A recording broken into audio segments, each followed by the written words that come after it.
So we have been working in our Kabbalah class on this idea of maintaining happiness. And I think that today, maintaining happiness is so much more important than ever before because, well, we're living in a world of which there's a lot of different distractions for happiness. So tonight, I want to continue. I was planning on going into something else tonight, but instead I'm going to continue the Kabbalistic secrets to maintaining happiness. Number one, we are depressed because of too much self-involvement and ego.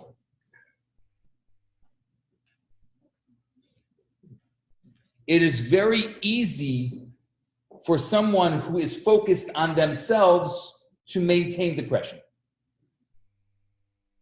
So there's a simple solution in Kabbalah to find someone more depressed than you and help them. Sure. Okay. Why does that work? Because we get depressed because we are too focused, because we're too stuck on ourselves. And as soon as we help someone else, then we get out of our self-centered focus and there's room for joy to come back in. What we don't realize is that we are pushing the joy away by being depressed. We're actually being passively non-joyous, which is depression. So perhaps in the past we've spoken about this lack of understanding that prevents us from feeling happy. If our perspective in life is incorrect, if our perspective in life is narrow, if it's limited, it leads to depression. It's a mistake to look at the world around us and relate only to the physical reality when ignoring a profoundly deeper dimension to our lives, to our world. A person who makes the mistake of ignoring the deeper dimension of this universe is unable to grasp that everything is for the good. And not just that it will be eventually good, as we spoke about in last class, but that it's truly good, and that even right now, whatever is happening to us is good. Without this perspective, it's very easy to get knocked into depression. So, we have to discuss the fact that everything that happens is for the good. That's number one. And then from there, last time we moved on and discussed what happens when a person understands that everything is for the good, but is still depressed because their heart is spiritually congested. Shut down. The heart is unable to emotionally feel what the intellect knows. Remember, we spoke about this convergence and this difficulty between the heart and the mind. We discussed how the problem is caused by the ego and the smug self-satisfaction, which can't be treated by deepening our understanding that everything is for the good. Our hearts don't feel what our minds understand. Instead, we need to deliver a crushing blow to the heart that deflates the ego. A congested heart conceals the soul, but a broken heart is unclogged and enables the soul's light to shine. Can you believe it? Kabbalah says that the ideal state to be in, or the first step, is to have a broken heart. To be crushed is a good thing. To be crushed, for the heart to be crushed by subjecting it to a deep and truthful personal accounting that demonstrates how unjustified our feelings of self-satisfaction are. This intense introspective process leads us to cry and to feel pain from how far we've come from our purpose, from how far we've come from who we really are.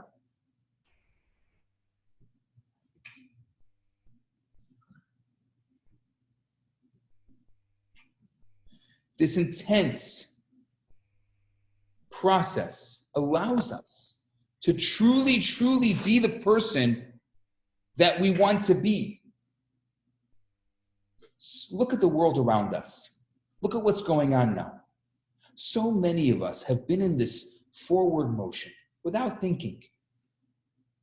They call it the rat race. We're constantly in this movement without thinking what's going to be. We don't have a moment to stop, to breathe, to take a breath. What happens as a result of that? We don't think of anything outside of ourselves. I remember when I was a teenager, I was sitting on the bus having this meaning of life conversation with a friend of mine.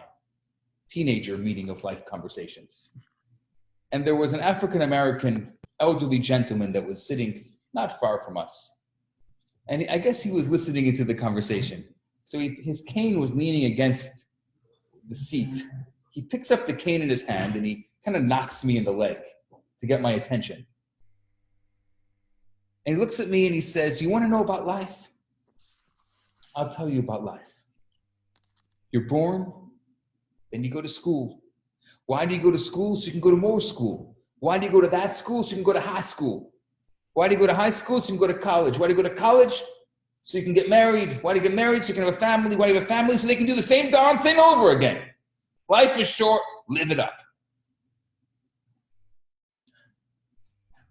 What happens to that perspective, what we miss in that perspective, is that life is not short, live it up. We came into this world for a specific purpose. And that purpose is as important as being here. I'm going to even take a step further and say it's more important than being here. We're here because at some point, which was the day our soul was brought into this world, God said, the world cannot survive without you. At that moment, the world is unable to survive without you. There's something unique for you to do in this world. And without that, the world can't survive. So, by you being depressed,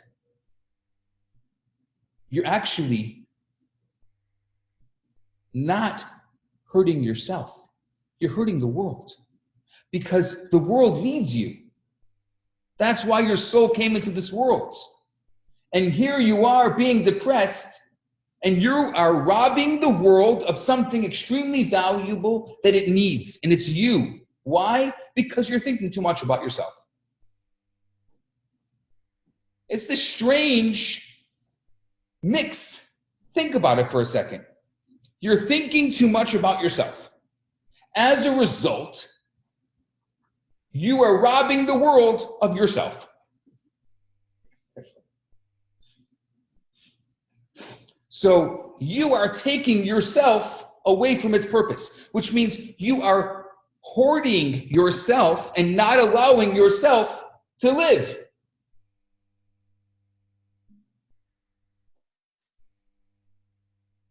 What happened?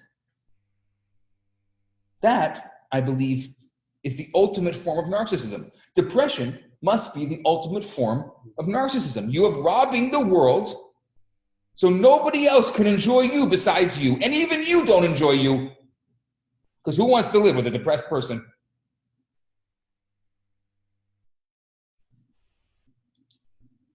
There's only one problem here. The solution doesn't seem to make sense. The original problem was depression. And it's very possible that the treatment to depression is going to cause more depression. So in other words, we first got advice on how to prevent depression. And then we discussed how destructive depression is. But now we're offering an anti-depression treatment that involves feeling depressed. We haven't found a solution yet. There's a fascinating medrash. Medrash is the Homiletics of the Torah, written by the authors of the Talmud. It says that when a metal blade of an axe was invented, the forest feared it as an enemy. And the axe wisely pointed out, I can't cut you down on my own. I have to be connected to a wooden handle. And since we have to work together, what are you worried about? The wooden handle of a tree. The wooden handle is connected to the axe that's cutting down the wood. It's the ultimate synthesis. We have to work together. This is what the Midrash says. We have no choice. And I think that's a beautiful allegory for our lives, for who we are. We have to work together. Not just we, but we inside of me. Each of us inside of ourselves need to work in conjunction with ourselves. In other words, it takes wood to chop down wood. The same idea applies to the battle between Kedusha, between holiness, and Kalipa, which is evil, or literally the shell. Kalipa are elements of creation and in creation that conceal the holiness. And the way to overcome the Kalipa, the way to overcome the evil is to use the evil itself. I'm going to explain it in a second. Depression comes from Kalipa. It comes from evil. And it's therefore forbidden. Anything that comes from the evil side is forbidden. Depression is forbidden. It's not allowed. Can't be depressed. Yet there are situations in which the only way to overcome the Kalipa, the only way to overcome the evil and depression is by using the evil against itself. It's the equivalent of two negatives making a positive. Two negative numbers are multiplied by each other, and the answer is always a positive number. Being depressed about our depression gets us out of the depression. Feeling frustrated about our frustration gets us out of the frustration. So when you take a step back and you review your situation, you realize that the depression, the frustration, the anger, the lack of joy, they all stem from the ego. By using it against itself, you can become free of it. So there's no reason to worry that the self-examination of the issues with focusing on the depression are going to make you depressed. The opposite is likely to happen. Feeling depressed is going to shake us up and deliver us from feeling depressed. I'm going to explain to you how this works. So often in our lives, we have become accustomed to fixing the problem by avoiding it. That's the easiest thing. It's too difficult. It's too deep. It's too complicated to actually deal with head on. So you know what I'm going to do? I'm just going to avoid it. I'm going to push it away because it doesn't make me feel good. It's hard. Life is difficult. What Kabbalah wants us to do is face it head on. Say the thing. Deal with it. Don't live in another universe. Don't live in a parallel universe. That's not going to help you. Live with it in it. Exist wholeheartedly in the world that you are. Say it. Remind yourself. Whatever situation you're in, is it rough? Just say it over and over again. Oh, but you're going to get depressed. It's so sad to say it over again because it's so difficult. Yeah, that's right. But what you're doing is you're creating a sense of realism in your life instead of hiding from the reality, which is so easy and so often what people do. But here's the thing. It's not instant oatmeal. The transition from depression to joy is not instant. What do we need? There's another step that Kabbalah says that you need, and that is merirut, bitterness. What is the difference between being bitter and being depressed? Please. Being depressed is more stuck. Merirut is more movement. So what you're saying, if I can paraphrase you, being depressed is passive, being bitter is active. Yeah. Which transforms to happy. That's right. Yeah.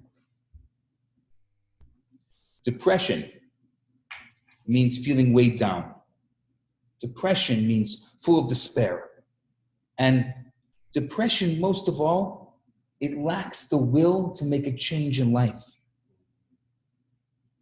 Bitterness is the feeling that despite how bad things seem, I want to change. I want to improve. I want to advance my life. There's something so amazing, and it's been the secret of the Jewish people, I believe, since the beginning. And that is the idea of hope. No matter how bad things have been, there's always been an innate hope. A desire that we're going to be in a better world. That the world cannot remain the way it is. And it's not just a passive desire. Like people say, oh, I wish my life was better. I wish this was great. No, it's an active. I am going to do what I can do to make my life and the lives of those around me a little better. I'm not going to wait for someone else to do it. It's not someone else's job. It's my job to do what I can to make my life and the lives of those around me better. So on a deeper level, the pain felt in depression is about me. I am lacking. I am failing. The I is the main point. The pain felt in bitterness relates to a blemish in our relationship with God. So depression brings us down, and bitterness leads us to change. That's the difference. Depression brings us down, bitterness leads us to change. We need to replace our feelings of depression with our feelings of bitterness. Instead of being passive, like there's nothing I can do, why do we become passive because there's nothing I can do? Because we focus on the things that we can't control. If you focus on the things you can't control, well, guess what? You'll be out of control. But if you focus on the things that you can control, then you're going to remain in control. It's that amazing. When you look at a situation, you have to ask yourself the following question. Take a piece of paper, and I want you to take 2 vertical lines down of the third of the paper. Do I need to describe this to you? I will describe it to you by using my own piece of paper. Thank you.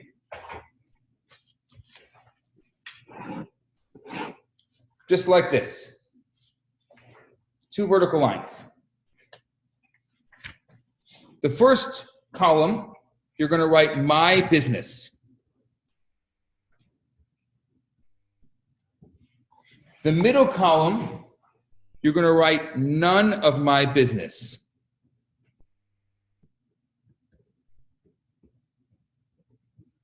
And the third column, you're going to write God's business.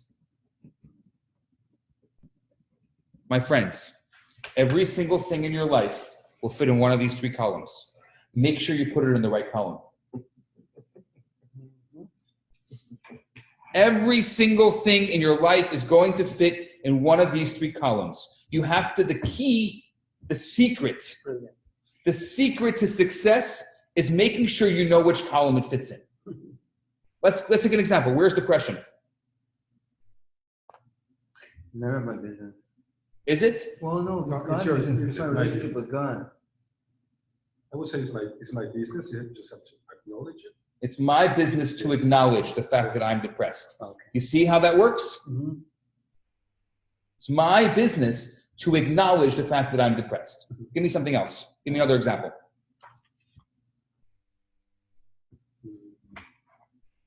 I don't know what's going on now with the virus. Okay, coronavirus. Where is it? That's God's business. God's business. God's business. So what do we do about it? We do None of my business. about it. What do we do about it? Well, we decide, 1 meter away, it's in my business. How do we feel about it? And then. But if what we is what you is just put it in God's business, so it's not my business and it's not none of my business. So where is it? It's in God's business. So what do I do about it? You pray and keep a positive attitude. Exactly. So our job in this situation that's going on in the world now is to pray and to keep a positive attitude because it's God's business. The world needs our prayer. The world needs our good vibes more than ever before. The world does not need our fear-mongering. We have enough of that. But from us, the world needs prayer. The world needs good vibes, good attitude, good feelings. That's God's business. Give me something else.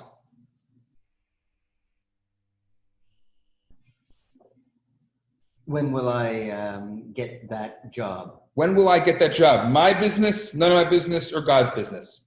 There's an element of it. There'll be steps that I should take. Right? So my business my business would say, get a job.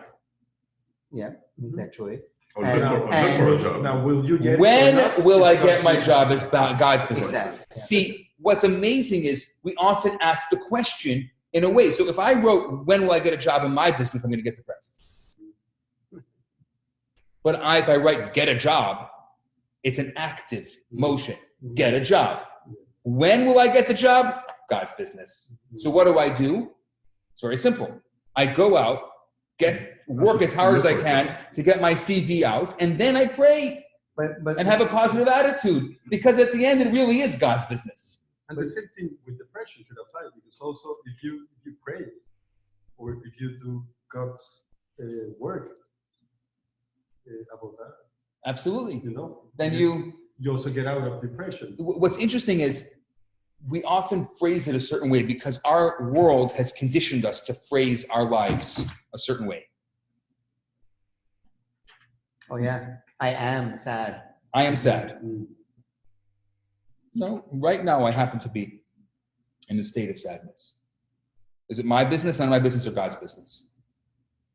It's my business. I've got a good one coming from Mark here. Traffic.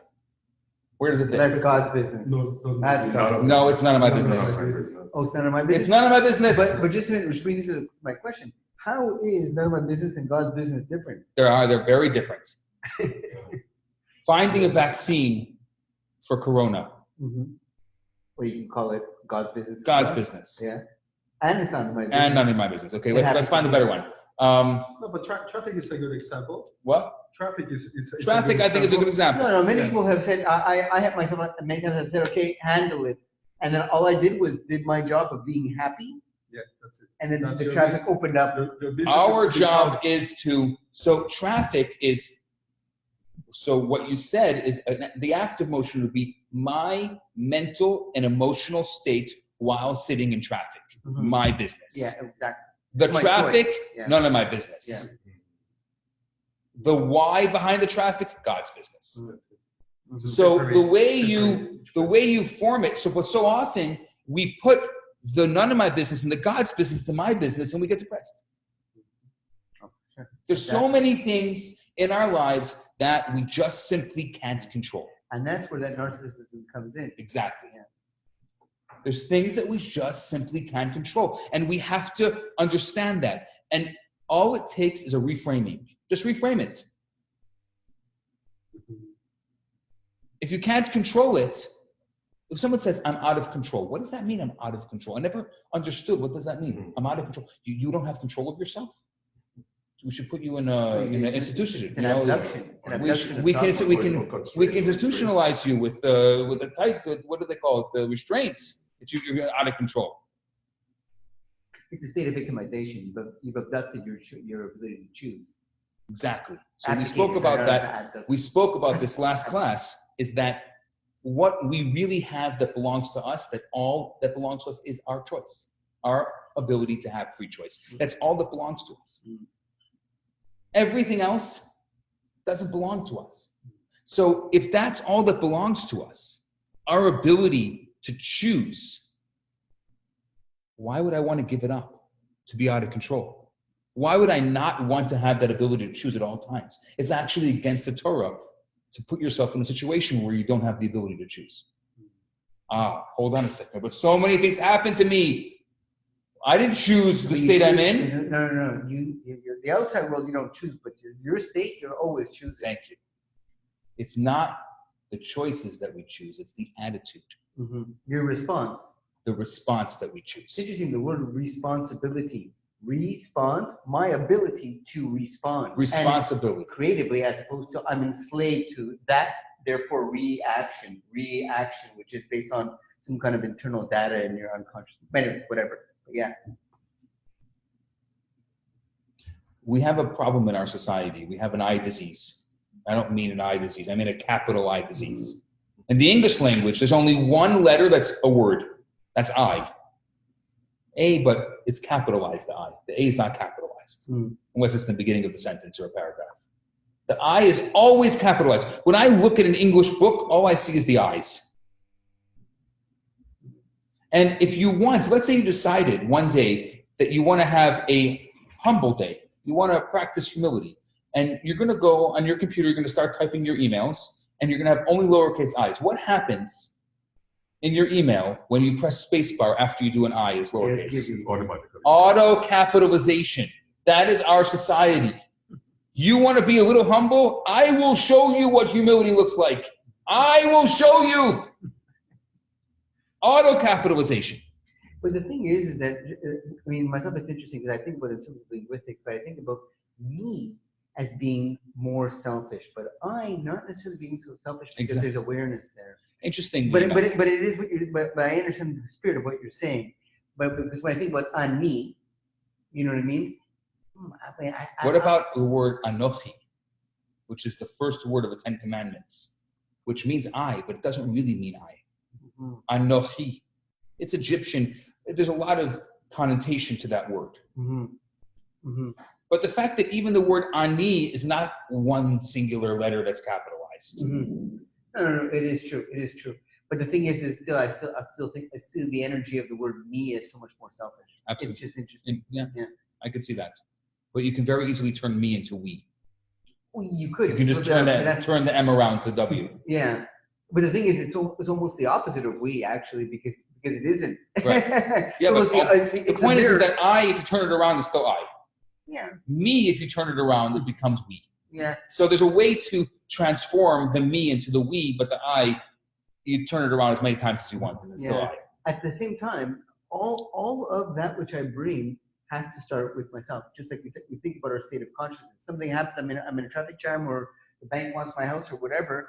I am still free. Absolutely. Right? So the thing is, so it still is coming from me first in my own sphere of existence. The outside world has to do the outside world thing. I'll tell you one of my favorite stories. It's the story of Rabbi Shner Zalman of Liadi, who was known as the Alter Rebbe. One of his students, a chassid, the students of the Rebbes were called chassidim. One of the students was rich, wealthy man. He was generous, and he lost everything, and he fell into heavy debt. He traveled to the Alter Rebbe, to Rabbi Schneur Zalman, and he starts crying. Crying. One of the hardest things to see is a grown man cry. He's crying to him about his experiences, what's happened to him in his life. And he says to the Rebbe, I don't know what I'm going to do about all of the tzedakah obligations that I committed to. I committed to a tremendous amount of charity this year. And I don't want to go back on my obligations, but I don't have anything. The Alter Rebbe looks at him and he says, everything you told me so far is about what you need. Have you given any thought about what you're needed for?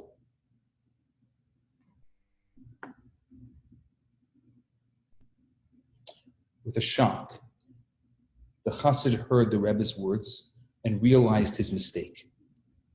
His sorrow wasn't for the sake of heaven. His charity pledges were driven by his ego's need for honor. He was more bothered by his blemished reputation than what would happen to the poor people who needed the charity. When he realized this, he fainted on the spot. When he came to, he resolved to make some changes and to work to internalize that message. He stayed with Rabbi Schneur Zalman, with the Alter Rebbe, spending time in deep contemplation and study, and he led a life of joy and self-improvement. And a few weeks later, he received the Alter Rebbe's blessing to return into his trading of business, and he regained his riches. Ask not what you need. Ask what you're needed for. Something fascinating. I don't want to say fascinating. Strange happened this week. Toilet paper. I don't really understand what happened this week with the obsession with toilet paper. I mean, if I had to go into quarantine for 2 weeks, I could think of so many other things that would be important to me other than toilet paper. Yet, the world went, and this frenzy, it wasn't just Montreal, everywhere. I mean, you go down grocery store aisles, they're full of everything else besides toilet paper. To the point where I called my wife called me and she said, I'm in the store, I'm buying toilet paper. So I said, why are you buying toilet paper? We have toilet paper. She said, I don't know, everyone else is buying toilet paper. Maybe I'm missing something.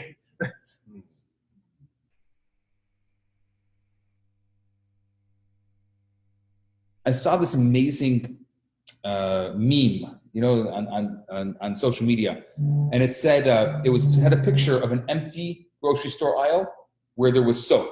There was no soap left, and it said on the bottom, if you want coronavirus to stop, other people have to wash their hands too.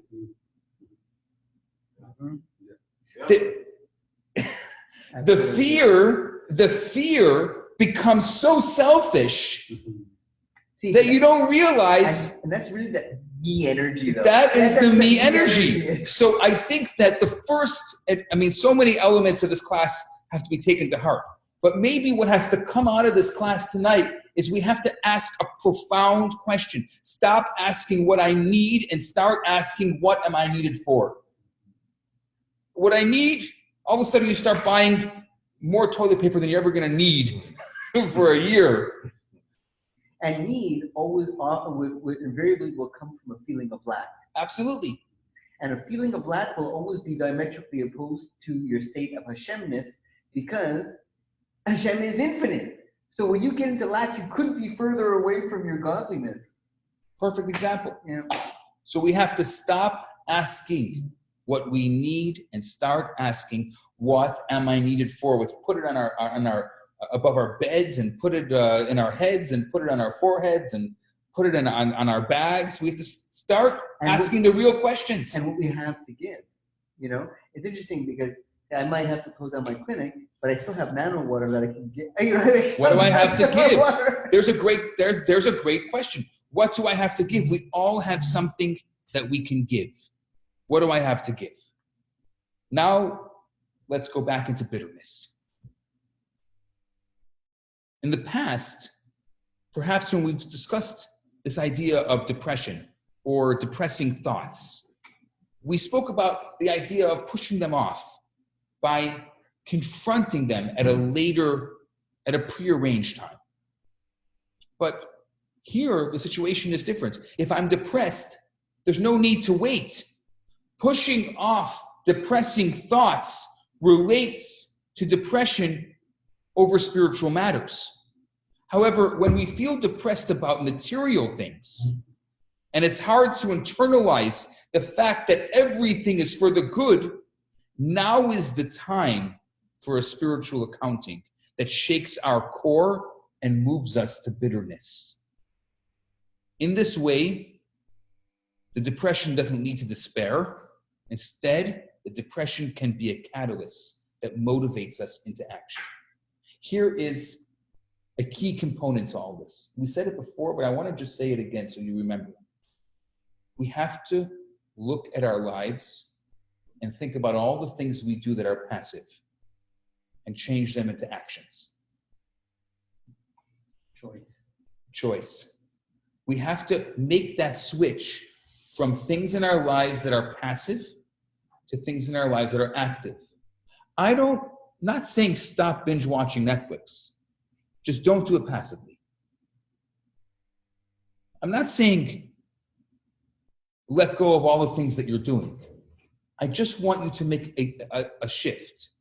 Instead of saying, oh my gosh, where the heck did 10 hours go because I was watching that season of whatever I was watching. Say, no. You can still go with the I. For now, step one, I am going to watch one episode. No, you know what? I know I'm not going to be able to watch one episode. I'm going to watch 3 episodes tonight. Actively. Each episode is 40 minutes. 40 times 3 is 120. I'm taking 2 hours now, and I'm going to watch it because I can. Okay, is it the right thing for me to do? The wrong thing to do? I don't know. It's what I'm doing right now. But doing it actively. So even in our passive things, which I believe watching television is the most passive thing that I could think of right now. Even in our passivity, we need to be active about it. It's not just, oh my gosh, where did 10 hours go? I guarantee you're going to feel bad after the 2 hours anyway, because we always do. But at least you did it actively. You can't expect to make a change as a flip overnight. You can't just say, okay, I'm going to stop watching. No, there's a joy that people get. I don't really understand it, but there's a joy that people get from watching these shows. So what I'm saying is, I'm not taking away the show from you. Just turn it into an active experience. Instead of, I don't know how much time people must spend flipping through whatever, the Netflix or the Amazon Prime or whatever else they're doing to find whatever they're going to watch. So instead of flipping through, oh, what am I going to watch? Become active about it. I don't know what you would do. Maybe see what are the most inspirational videos on Netflix right now. Instead of just doing it, fine. It depends what you're watching, if it makes it active or not as well. Okay. If you're watching something that is like completely shallow, it could be. There's more, or if you watch a documentary about something that's going to inspire you to do some change in your community, wherever, it becomes already active because of the content.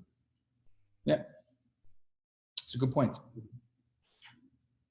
So there's a story told about a group of yeshiva students during the height of communism in the former Soviet Union. They were secretly learning in a cellar with their teacher, with their master, with their rabbi. And they were discussing what needed improvement in their spiritual lives. When the child who was on the lookout duty suddenly signaled that the secret police were approaching, instantly they all hid. Once the danger had passed, the rabbi looks at them and says, "Why did you all flee so fast?" They said they had been afraid for their lives. So the rabbi says, if you know how to flee when you think your lives are in danger, why did you just sit there and cry over your spiritual states instead of getting up and making the change?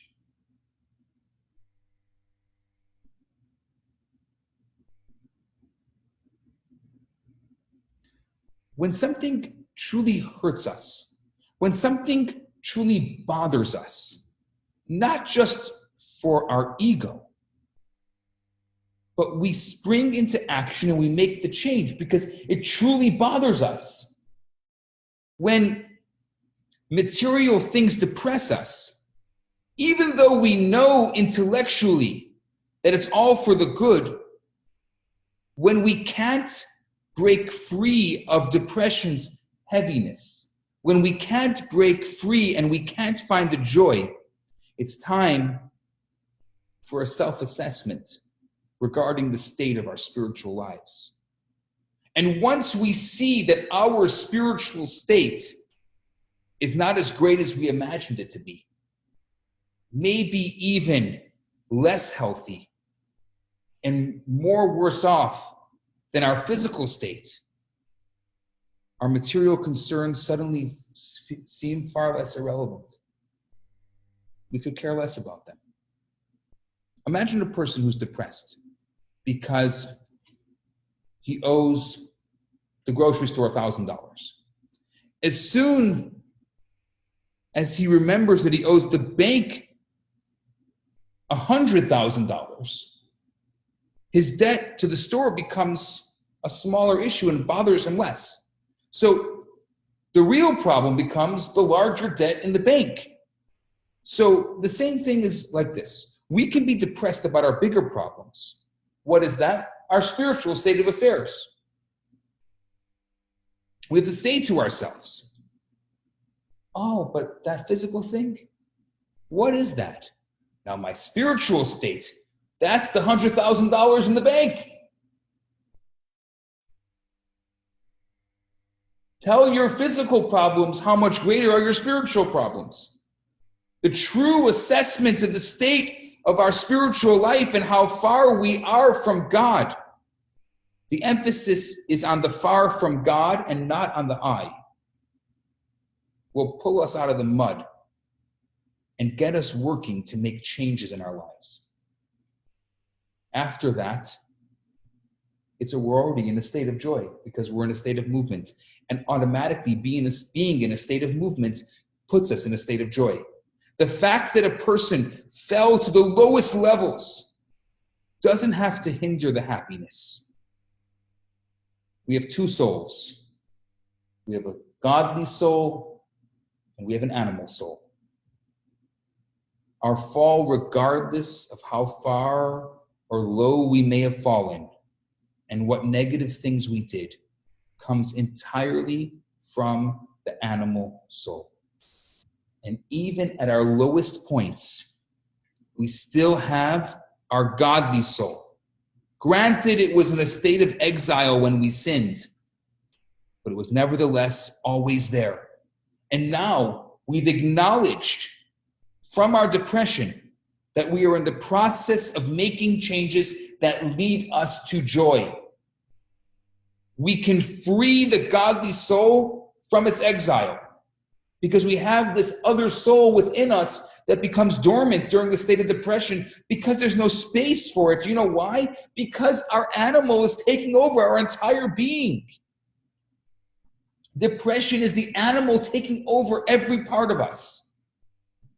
And so there's no space for spirituality. There's no space for anything but the I, because that's what depression is all about.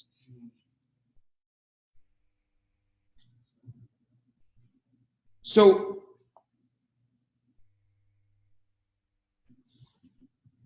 here's how it goes.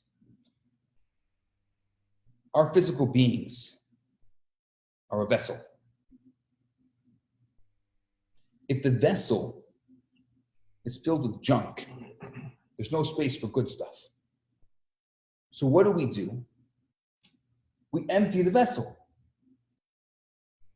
And then we can fill it up with good things. But if it's overflowing with I, then it's depressed.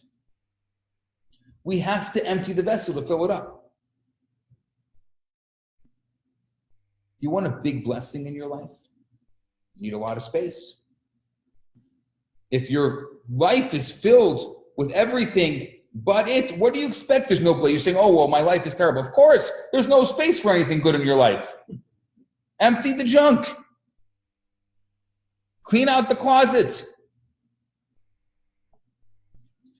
Disinfect. Move. Disinfect. Get rid of it. But it's all movement. It's all movement. Get rid of the junk. Yeah.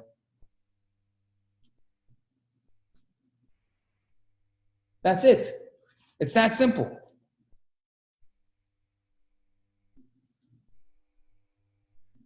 This is what Kabbalah wants us to do. Kabbalah wants us to close our eyes for a moment and then think. Do you know there's a part of me, inside of me, not I, the part inside of me that is part of God? There's a piece of God inside of me. Whoa, whoa, whoa, whoa, whoa. There's a great God that's so much greater than my iPhone, even though I think it's God. And so much greater than my dollar bill, even though on my dollar bill it says, in God we trust. That's the American dollar bill. It's so much greater than so many other things in my life. And that piece of God within me, God chose to put that within me. And I have it. It's mine. And that doesn't make me happy. That doesn't fill me up with joy. I am ever connected. No matter how far I go, no matter what I do in my life, no matter what happens, I am connected to God. It's like a prince, the soul. And the body is like a prison. There's a prince in prison. Think about it for a second. It should blow you away every time you think about it. It's never stop blowing you away. You have a prince in prison. When your prince is freed, it will return to your father's home. Could you imagine a prince in prison being freed? The joy the king will have? The joy is more incredible. The joy is more immense.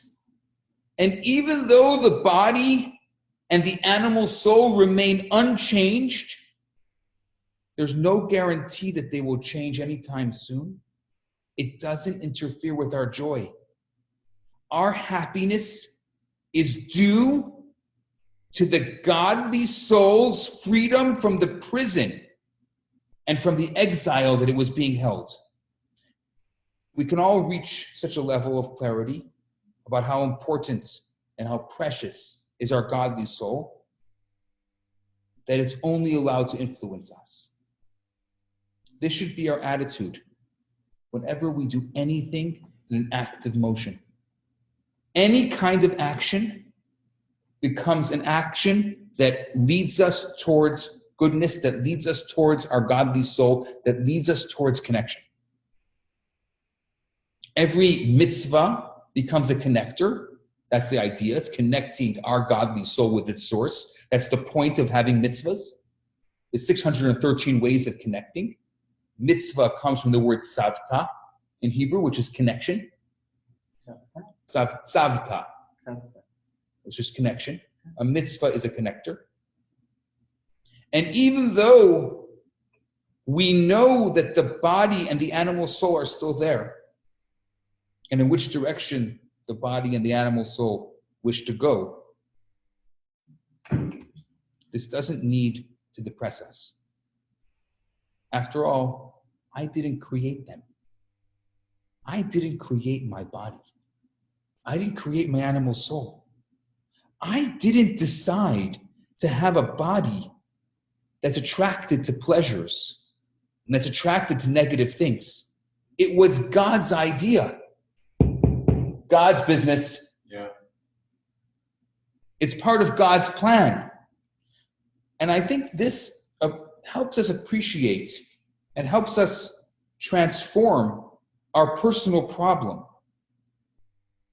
which essentially is, if I can use Kabbalistic terms, is the animal soul is always the solo performer, into a problem that we share with the Creator, God. It's your business. This is the way you made me. I can't help it. I mean, I can do what I can do. I'm going to do what I can do. But that's my business. I'll keep my business in my business. And there's a bunch of stuff that's your business, like how you made me. And you got to take care of that. And that's why Kabbalah says that when we put in a pinky, God gives us a hand.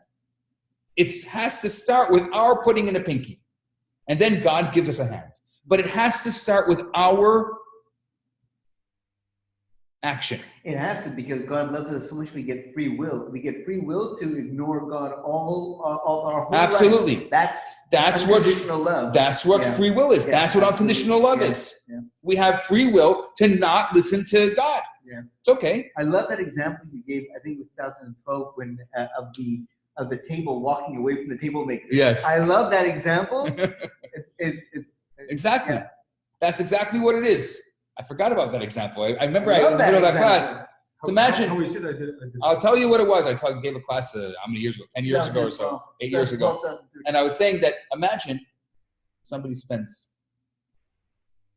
I don't know, a carpenter, a really professional carpenter. How much time do they spend making a table? I mean, they take a piece of wood and they fashion and they form it and they make the little engravings and they make the nice legs. You know, a real wood, not this garbage that we get. You know, the real carpenters, the old-fashioned wood formers. I mean, some of the stuff is incredible. You see it online. Some of the stuff they make is unreal. It's unreal, handmade.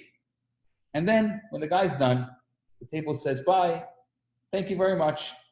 Thank you very much for making me. I'll go. Okay. But the carpenter says, well, wait, I just made you. No, you didn't. I don't believe you. I didn't see you make me. I don't believe you. Well, what do you mean? I just spent like years working on you. No, I didn't. Free world. Good life. Gotta live it up. I'm going to Jamaica. That's our relationship with God. Yeah. We have this ability. That is absolute free choice. We can turn to our carpenter and say, you never made me. Or we can do the opposite. We can turn to our carpenter and say, but that's how you made me. Well, thanks for making me. Thank you for making me, but you also made me. You're my creator. You're my creator. And the fact that I have all these desires and things that are maybe not good, it's because that's the way you made me. Now, I have my business. I still have to do what I have to do. But you made my nature. So you got to do what you have to do. You have to help me out over here. I can't do this alone. I'm not in this world alone. There's my job. I'll do my job, but it's a pinky's worth what I do. But then you got to give me a hand. It's a deal. It's a deal between the carpenter and the table. It's what it is. I'm the table. I can do what I can do, but you got to do the rest. And when we create this connection, we change our state. We're not in this world alone. We are not a soul that came into this world alone. We are here together. And God created us this way. And God, everything that's going on in our lives was a creation by God. There's a higher power. And when we see life tainted by our ego, we're always at risk of depression. When we put ourselves in the center of everything, then the constant feeling is, I lack, and I am this, and I'm not close enough to God, and I did this, and I'm going to do this, and I could do this, and I will do this, and I should do this. But by approaching all of our problems and our challenges collectively, with God as our partner, it's so much easier to rise above the difficulties. It's so much easier to rise above the depression. God made things this way because God wanted the soul to experience this concept called Yerida litzorech aliyah. Descent for the sake of ascent. To bend yerida, litzorech aliyah. Descent for the sake of ascent. Bending your knees to jump. Why can't you jump without bending your knees? You need to bend your knees to jump. So the same is, there's nothing to be depressed about. That's how it is. You can't change the rules of the game. You got to bend your knees to jump. I've never seen anyone jump without bending their knees. It's impossible. What we can do is play by the rules that meet the soul's needs by letting it express itself physically, by doing actions, by doing savta, by doing mitzvot, by connecting to a higher power. So we have a choice. We can take a look at that piece of God, and we can let that little light, that little spark kind of slowly become an ember. Because over time, if we don't light it up, if we don't inspire it, then it becomes an ember. Or we can light it up and we can connect it to its higher purpose, and then we're not alone. Fanning a flame is this outward doing. Absolutely. Fan that spiritual flame. I know I speak in metaphor, but I think you get it.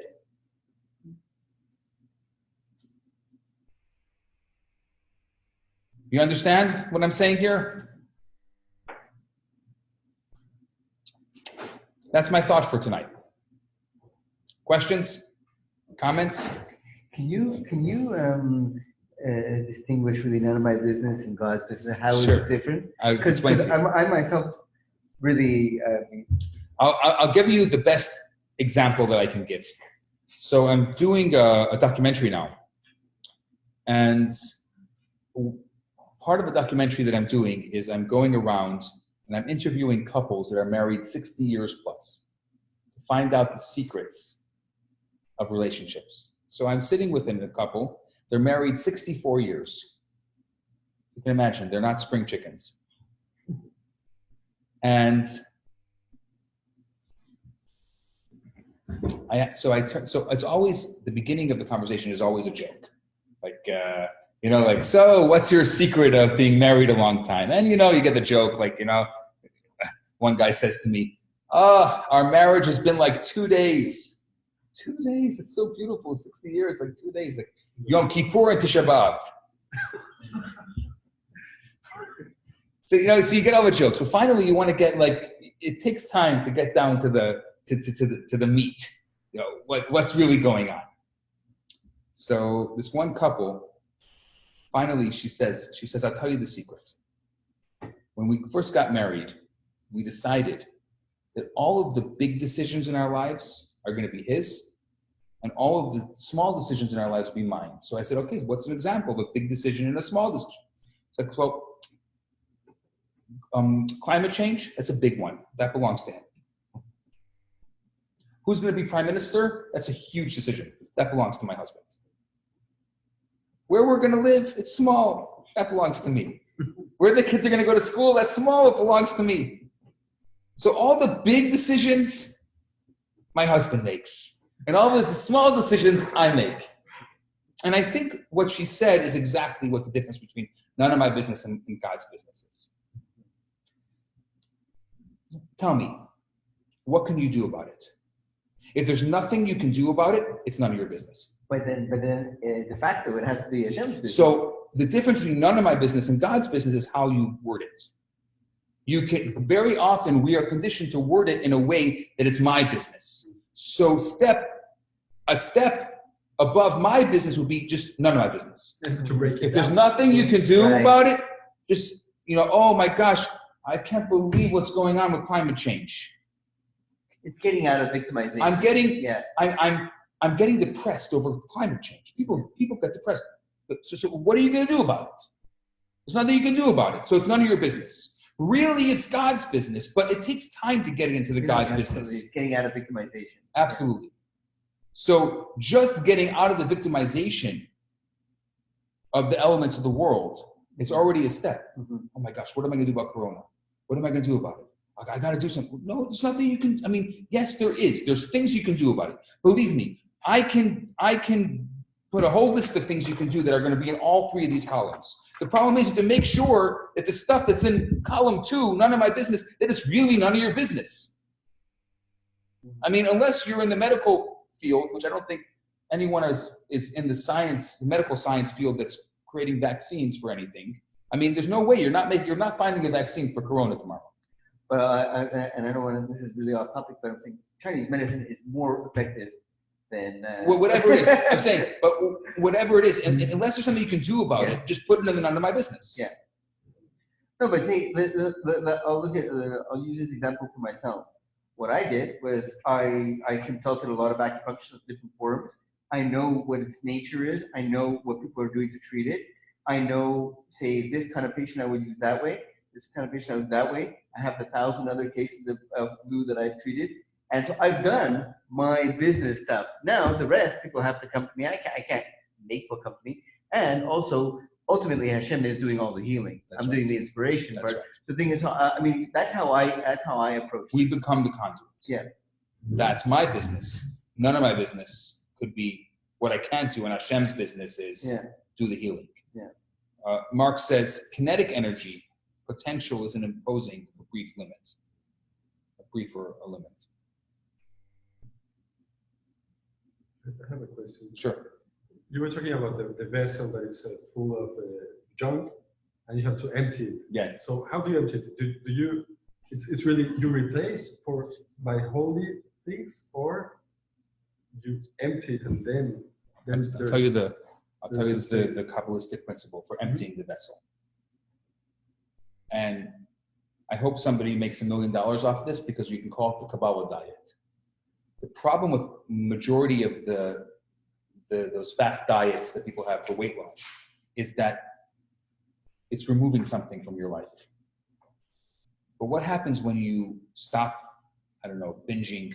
You're a sugaraholic and you cut out sugar. You say, I'm cutting out sugar for 30 days. What happens on the 31st day? You binge the sugar and you gain back all the weight plus 5 pounds. The Kabbalistic idea is hiskafia, hisapcha. Hiskafia means like this. You abstain. You abstain meaning you empty the vessel.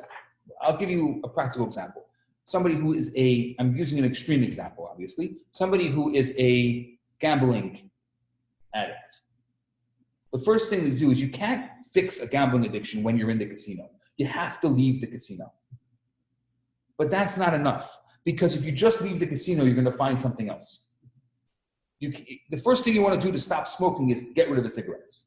You can't have cigarettes in your pocket and expect that you're going to stop smoking. You can't have alcohol in the cupboard and expect that you're going to stop drinking. You can't have whatever it is. You have to first abstain. But the next thing is hisapcha, transformation. You have to transform that, which means the action of smoking. There's an action there, smoking. There's an action there of gambling. It's feeding a certain desire that a person has that has to be transformed. That actual thing has to be transformed. We can actually do a whole class just on this process of abstaining and transforming, and how to go through the process of abstaining and go through the process of transforming. Because it's an amazing process, Kabbalistically, of how to take that same energy and use it for something else. And that is what creates that emptying of the vessel and filling it up with blessing. That was my 30-second answer, but there's like But I guess an hour answer. But I think to a certain degree, even taking a certain amount out of this column, out of my business column, and putting it to Hashem is a big emptying. It's a huge emptying, but but you may not be able to just do that. You may have to put it, the none of my business column may have to be full for a while before you put it into the God's business. Right. But the thing is as you move things over, there's some space in order to make free will choices. That's right. Yeah. But it's about I can imagine if you're real with yourself and you took this, just if you took this exercise home with you and you just started looking at everything in your life and you put them in different columns. If you're really real with yourself, you're going to see a lot of it is in my business. Mm-hmm. So just looking at all the my business stuff and just going through the process of putting it into none of my business is already an incredible process. Sure. And then the reminding of yourself, because automatically you're going to bring everything right back. Which is Of course. Remind. No, that's not my business. Yeah. That's not my business. I'm sorry, my mom's emotions are not my business. It's her business. My ex's issues are not my business.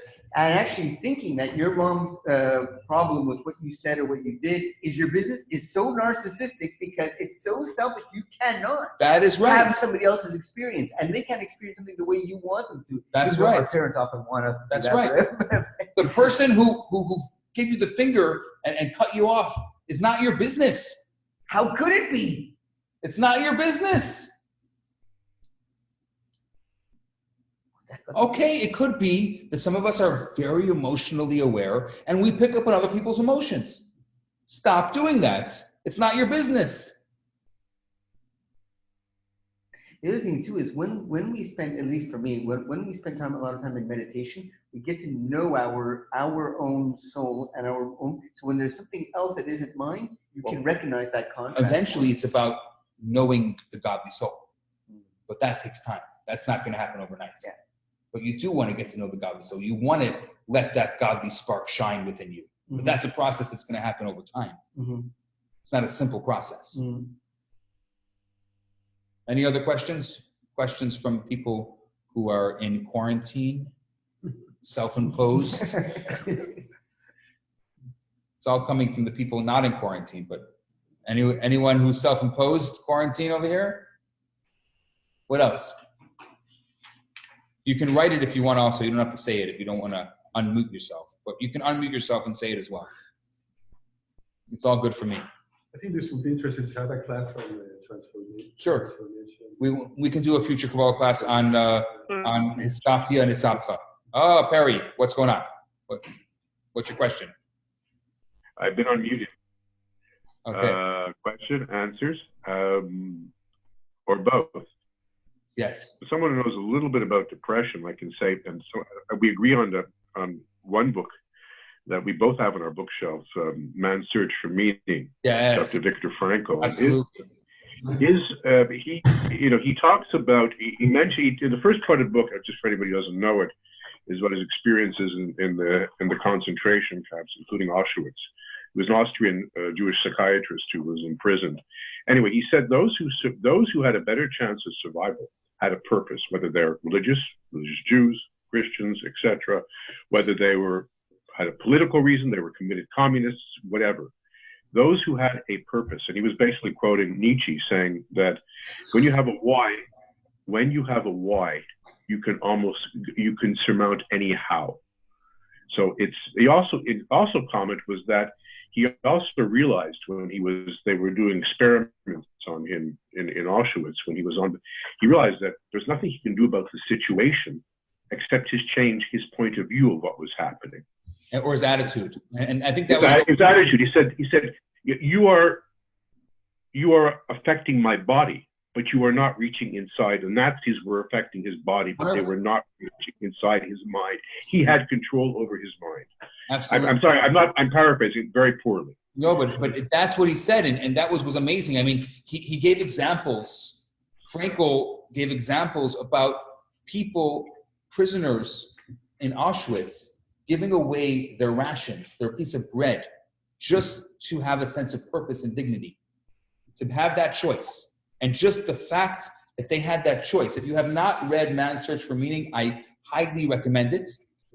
And if you have read Man's Search for Meaning, I recommend you read a follow-up. He has many books, but he has a book that is about 120 pages. It's called The Will to Meaning, where he actually explains the fundamentals of logotherapy. And that was the whole point, logotherapy, to find your logo, to find your purpose, who you are. And a shameless plug, I'm going to be starting right after Passover a very special 4-week course called Finding Meaning, which I'm going to explain. It's going to be a synthesis between the works of Viktor Frankl and Kabbalah. And it's only going to be open for 15 students for a number of reasons. And in this, we're all going to create meaning maps of our lives. So it's going to be a 4-week course right after Pesach. It's already on. It's already on the website, and it's there. You can see all the information about it. And this I've gotten recently very into the works of Viktor Frankl, and I think that a lot of his work is underused. I mean, obviously in the field of psychology, it's very much used, but I think in general it's not something. And we need this today more than ever. And what he was able to touch on is so amazing.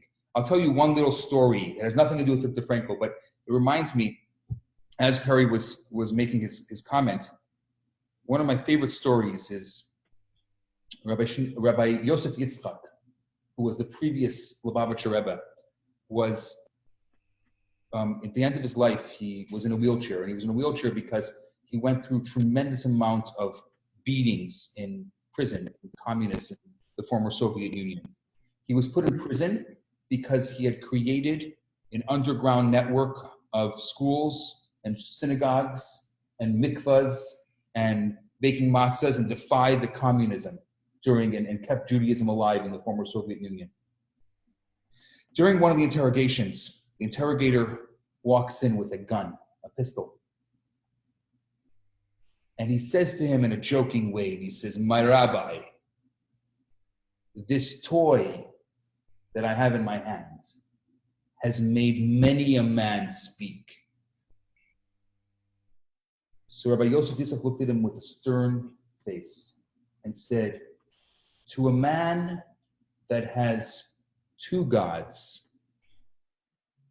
to a man that has one world, this one, and two gods, or many gods, this toy will work. But to a man that has two worlds and one God, your toy is useless."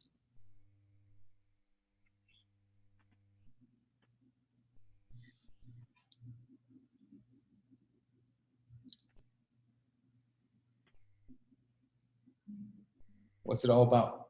What's our purpose? What's it two worlds? This world and the world to come.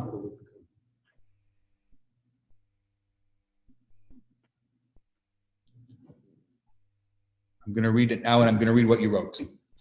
"I find the notion that my basic nature, both positive and negative traits, is God's business to be very liberating.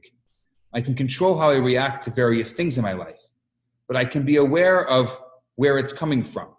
But in the end, one can stop wasting time trying to ignore or push away some of the basic negative traits one doesn't like, and instead focus on how one reacts to it when those traits pop up. That we can control. And how we react when it happens again is something that is our business and something we can continuously work on instead of trying to change our very basic nature." Thanks, Alan. That's fantastic. I think with that, maybe we'll go to our, with Alan's little reflection. I'd love to go into, anyone wants to give a reflection. What are you taking away from tonight? Choice. What's your takeaway? What are you taking home? I'll speak. Yeah. I was really struck by when you said, I just want to go back in my notes. Well, I was trying to make sense of what you were talking about depression, and fighting depression with depression, fighting frustration with frustration, and everything being for the good. But I was really touched when you said that in Kabbalah, a broken heart and a crushed heart is for the good, because that's when, and correct me if I misunderstood this, that's when it allows a heart to shine, and it allows us to become the person that we want us to be. Absolutely. There's nothing greater than a broken heart and a crushed heart. Yeah. Thank you. Yeah. So that was a big takeaway for me tonight. Thank you. That really touched me. I needed to hear it. Yeah, thank you.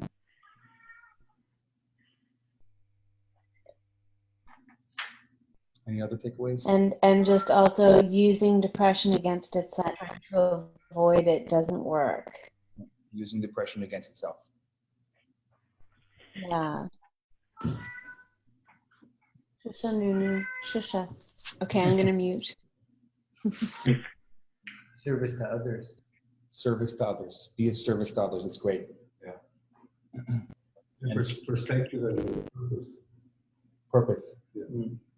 That's like what I'm needed for rather than what I need. To ask myself, what am I needed for rather than what I need. Yeah, Uh-huh. that's a beautiful one.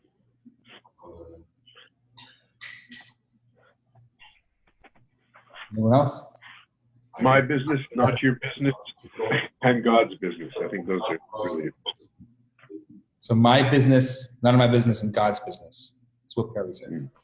So, well, we can't lose everything in life. So, but that's so for you. So. Yeah. Exactly. Thank you all for joining us tonight. Thank you. For being here. Just the fact that we're here, whether in spirit or in spirits, physically, emotionally, to be able to be connected through technology or in person, gives us stability. And the most important thing is stay positive. Yeah. Stay positive. The world needs our prayers, and the world needs our positivity today more than ever before. We're getting enough of the fear-mongering. Our job is to stay positive. Yeah, but everybody needs to go wash their hands. Yes, absolutely. Not taking away from what, I'm not the doctor. Not taking away from what the doctor said. That's my business. That is my business. Wash our hands, social distancing, all these things are important. Whatever the doctor says, I'm not a doctor, but as a rabbi, my job is to remind you, stay positive. Thank you. Yeah. Good attitude. Yeah, and this too shall pass. Until next time. Thank you. Have a good night, all. Good night. So, see you tomorrow. Good night. Thanks, Rabbi Good Bernath. night. You're welcome. Bye. Bye. Thank you.